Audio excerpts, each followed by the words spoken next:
pemirsa, apa kabar? Kembali Anda menyaksikan acara Mingguan Dunia kita. Kali ini kami bawakan dari Washington DC, saya Aryatna Budianto. Saya Rifan Dwi Astono, senang sekali. Kali ini kita ketemu lagi dalam suasana sudah lebaran. Sudah lebaran, nggak apa-apa, udah agak lama. Tapi Yes. yang penting kami ingin mengucapkan kepada Anda yang merayakan Hari Raya Idul Fitri dan juga yang enggak sih ya, mohon maaf lahir batin dari kami tim VOA. Nah Betul. sekarang saya dan Rifan menikmati lebaran nih. Kemarin kan kerja nih selama lebaran. Jadi nikmatinya sekarang jalan-jalan di Betul. Washington DC.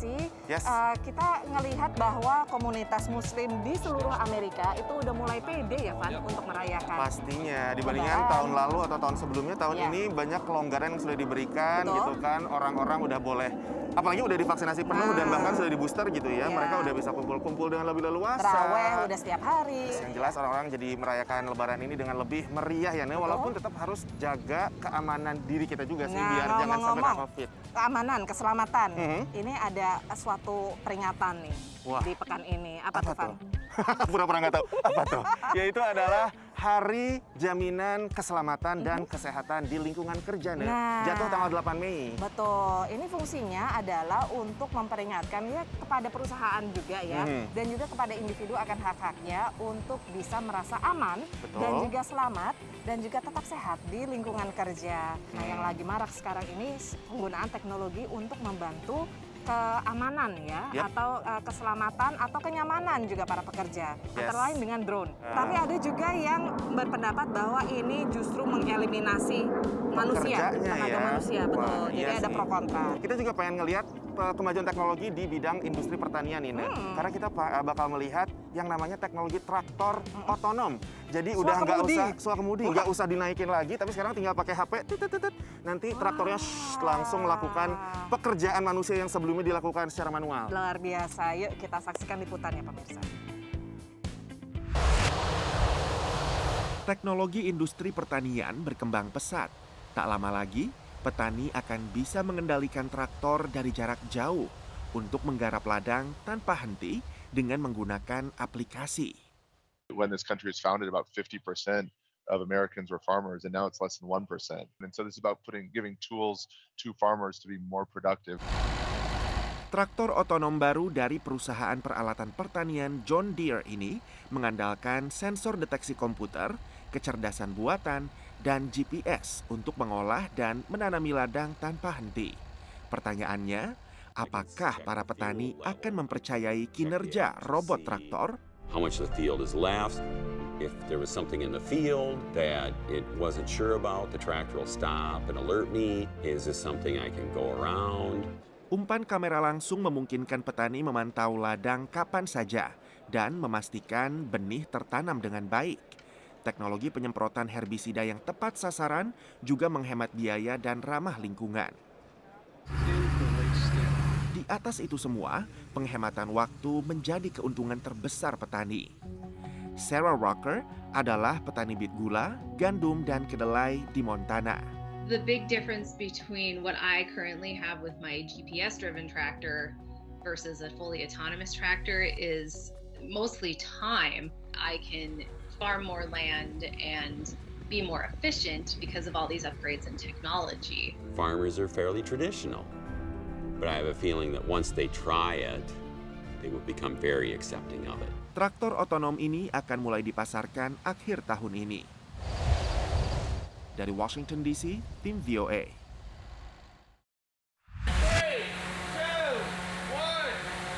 Drone ini tidak sedang menjalankan misi mata-mata atau aktivitas clandestin lain, tapi sedang mengantarkan obat dengan cepat dan aman ke rumah pelanggan. Menurut pengamat industri, pengiriman makanan, obat-obatan, dan barang penting lain dengan drone ke rumah-rumah akan segera menjadi lebih umum di Amerika.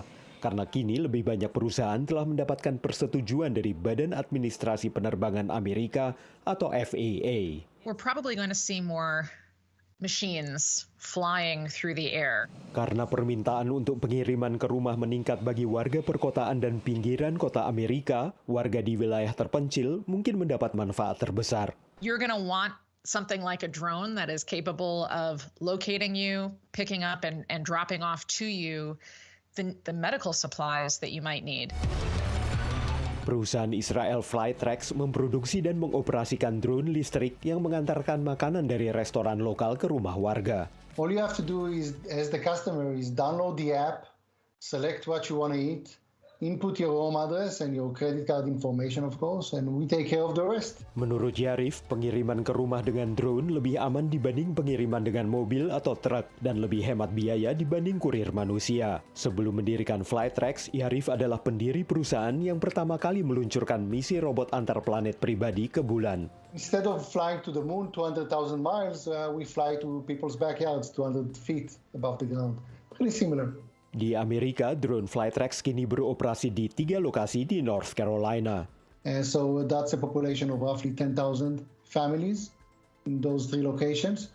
And as we expand our service to more stations and receive more approvals from the FAA, the sky's the limit. Seiring perkembangan, drone yang membawa kiriman ke rumah pelanggan akan semakin sering terlihat. Dari Washington DC, VOA. Sekarang kita ingin istirahat lagi ya, Yes. Rifan. Tapi masih ada peringatan berikutnya ya. Di minggu ini agak sibuk, lumayan sibuk. Kira-kira ya, ada Amerika Serikat. pekan apa nanti yang bakal kita peringati? Jangan kemana-mana, tetaplah di Dunia dunia Kita. kita.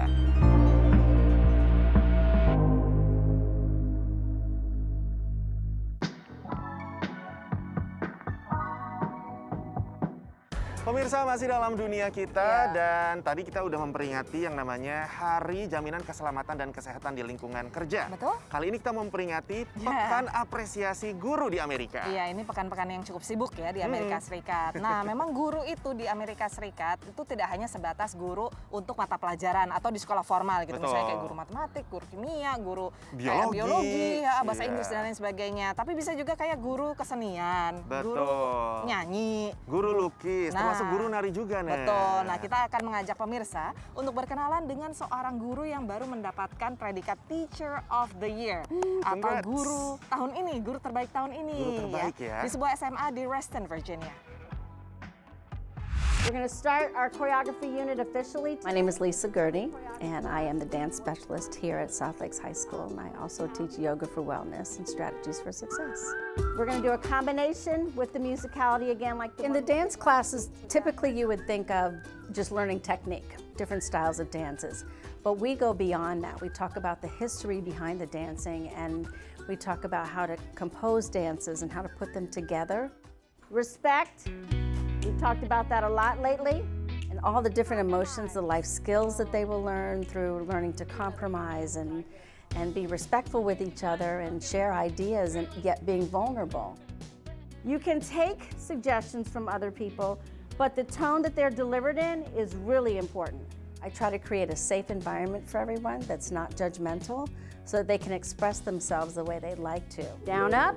So they learn much, much, much more beyond just how to dance.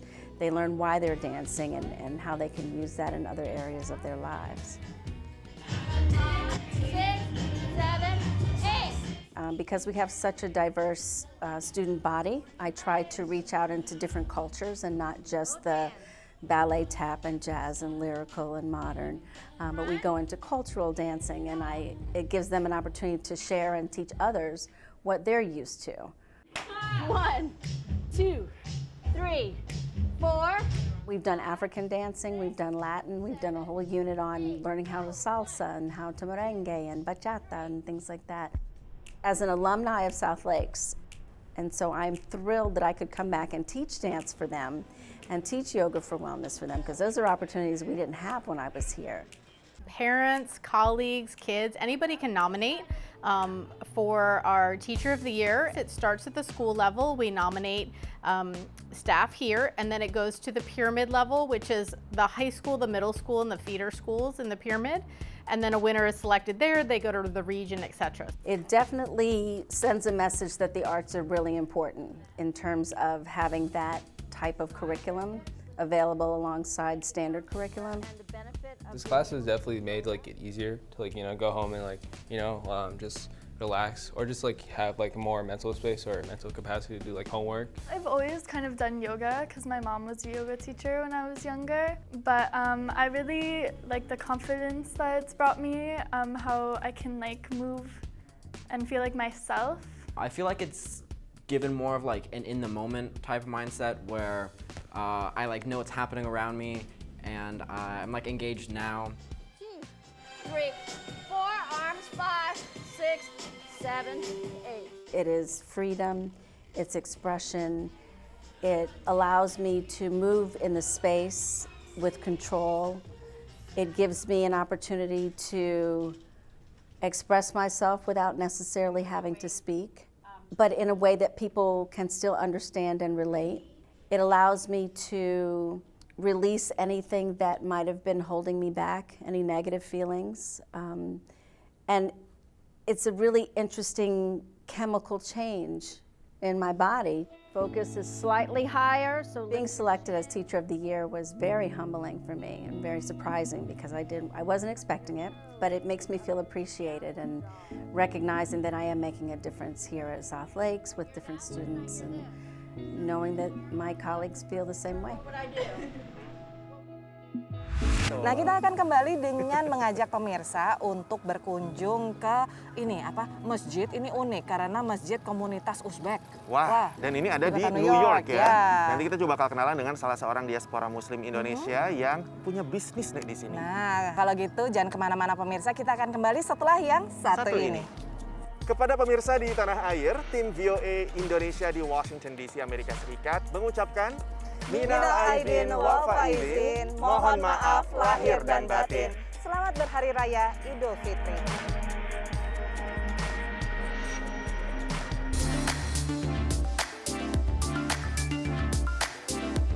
Anda masih menyaksikan Dunia Kita, Rifan dan saya masih jalan-jalan sambil menikmati Lebaran ya di Washington DC. Dan ini kita juga masih dalam rangka Lebaran, kita ingin menampilkan berbagai wajah Muslim Amerika Serikat kepada pemirsa. Betul. Nah, yang pertama kita akan mengajak Anda untuk berkunjung ke Masjid Uzbek. Nah, Masjid Uzbek di Brooklyn, di kota New York. New York. Sekarang karena ada yang bahasanya sama, mainnya ke situ. Jadi punya identitas sendiri. Betul. Nah, setelah dari New York, kita bakal terbang lagi ke Washington DC. Kita pengen kenalan dengan seorang diaspora Indonesiana yang di sini dia tuh kuliah sebetulnya, tapi juga berbisnis. Dia berjualan atau berdagang pakaian Muslim, khususnya kerudung. Karena memang ini adalah pangsa pasar yang belum tersentuh di sini. Allahu Akbar, Masjid Imam Abu Hanifah yang baru diresmikan menjelang Ramadan didirikan oleh komunitas imigran asal Uzbekistan yang tinggal di kawasan Brooklyn, New York. There are about 20,000 to 25,000 Uzbek families in Brooklyn, and most of them are Muslims. We have been raising money to build a mosque since January to February 2021. We have raised more than $500,000 for the construction of the mosque. God willing, we want to build our own mosque and madrasah in the future. Also to create conditions for the education of young children and women. Saat ini Masjid Abu Hanifah bisa menampung 260 jemaah pria dan 40 perempuan. Hozir Amerika Qo'shma Shtatlarida katta kichik masjidlar bilan 3000 atrofida deb belgilangan oxirgi bir ma'lumotlarda. Milliy madaniy markazlar shaklida millatlarimizni, shu vatandoshlarimizni birlashtirish harakat qilindi, bir yaxshi natija erisha olmadi. Keyin qaraldiki, bizniki asosan islom diniga e'tiqod qilinganligi uchun din o'laroq birlashtirishlik yana ham oson bo'lganligi uchun tanishadigan har bir holat, qanaqa bir shariatga muvofiq keladigan amal bo'lsa, shu amallar barchasini masjidda qilishlikka sharoit yaratilgan. Diharapkan masjid ini berkembang menjadi penyokong dan pelestari budaya Muslim Uzbek, terutama untuk generasi muda. I started going to the masjid when I was very young, around I started attending mosques when I was 6 or 7 years old. My life has changed a lot since I came to know Islam. I prayed a lot and memorized the word of God. I have more respect for my parents. I also started memorizing the Quran. Menurut Imam Fakhriddin yang datang dari Bukhara, yang membedakan ibadah dan kegiatan keagamaan di Amerika Serikat dengan di Uzbekistan adalah topik khotbah. Albatta farq bo'ladi, chunki bu yoqning sharoiti bilan o'zimizning O'zbekiston sharoiti ancha farqi bo'ladi baribir. Bu yerda endi asosiy yoshlar tarbiyasi shu talab qilinyapti, yoshlarni shu to'g'ri yo'lga boshlash, kelajakda o'sha kattalarga hurmat, izzat qilish. Dengan $200 per bulan, sekitar 75 warga Uzbek urun mendanai masjid. It's been 2 decades since we came to America, and we've been waiting for 20 years. Until then, we used to go to other mosques. There are 7 mosques in the area. Most of them are Bangladeshis. Selama Ramadan, jemaah menikmati iftar khas Uzbek seperti nasi pilaf Samarkand yang dimasak di dapur halal serta buah-buahan. Dari Brooklyn, New York, VOA. Wahyuni Wulandari Mutmaina atau Uni, Muslim asal kota Tidore, Kepulauan Maluku, mengaku agak kesulitan mencari hijab yang ukurannya sesuai dan mudah dibentuk di Amerika. Inilah yang mendorong Uni bersama rekan bisnisnya Ratna Arianti Uwar atau Nana membuka Flodik USA awal tahun 2022. Berdasarkan pertimbangan iklim sih sebenarnya. Di US kan ada 4 musim berbeda dan kita pikirnya salah satu produk Flodik yang paling fleksibel di semua musim itu adalah hijab. Nana yang tinggal di Pulau K merintis toko online Flodik tahun 2017.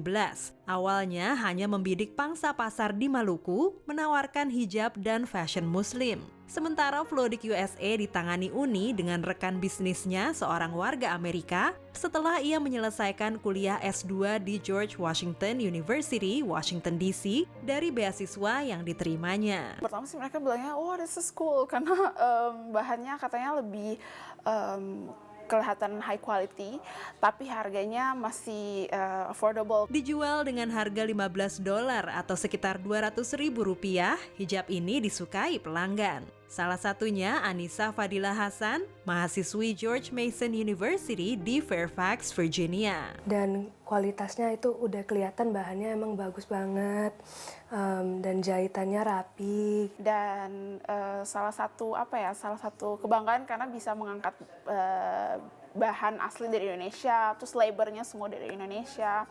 Dan di label Flodik juga kita taruh keterangan kalau 100% made from Indonesia. Bagi Uni yang juga guru mengaji bagi anak-anak diaspora Indonesia, Flodik memiliki makna lebih dari sekedar bisnis. Bagi Muslim aku kayak merasa juga selain bisnis tapi juga syiar tentang Muslim value ke American society gitu. Showing a religion incorporated with the style is also another part of it, and I think it's important to feel good in what you wear, and especially if it's something as important as a hijab. Flodik yang merupakan kependekan dari Flower Addict juga memiliki produk baju untuk hari raya agama lain, diantaranya dengan ciri khas motif bunga. Kedepannya, Nana dan Uni ingin mengembangkan Flodik dengan membuka toko offline resmi dan menjadi berkah bagi banyak orang. Dari Washington DC, VOA. Pemirsa, sudah 30 menit kami menemani Anda dalam dunia kita, tapi jangan khawatir kalau pengen nonton lagi dunia kita episode yang ini atau yang sebelum-sebelumnya ya, langsung kunjungi website kami di www.voaindonesia.com atau langsung mampir ke YouTube channelnya VOA Indonesia. Juga menjadi sahabat kami di media sosial ya, bisa di Instagram, bisa di Facebook, bisa di Twitter. Kalau Anda punya pertanyaan tentang update terkini dari Amerika Serikat, kami akan berusaha menjawabnya dengan liputan. Tapi Anda juga menayangkan pertanyaannya lewat video. Betul, langsung kirim lewat direct message-nya Instagram VOA atau Instagramnya Ane dan Rifan ya. Kalau gitu sebelum kita pamit, kita mau mengucapkan sekali lagi selamat Hari Raya Idul Fitri. Mohon maaf lahir dan batin pemirsa. Dan semoga kita semua bisa melanjutkan aktivitas dan juga ibadah kita yang lancar ke depannya ya. Betul, iya. Dari Washington DC, Aryatna Budianto, Rifan Biastono. Sampai ketemu lagi pemirsa minggu depan. Dadah.